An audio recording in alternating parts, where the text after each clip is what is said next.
Hello guys.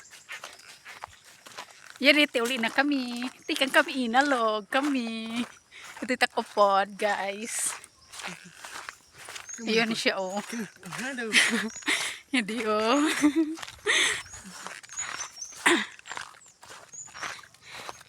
Sayang guys.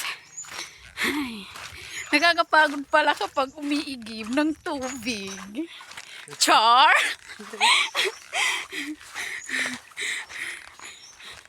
Ayan guys, umigib kami kasi wala kaming tubig sa bahay.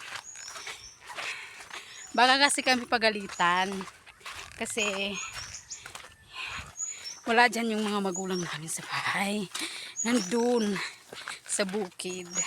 Baka umuwi, syempre hihingi sila ng tubig. Char! Kaya yan, umigib kami para hindi kami pagalitan pag uwi nila.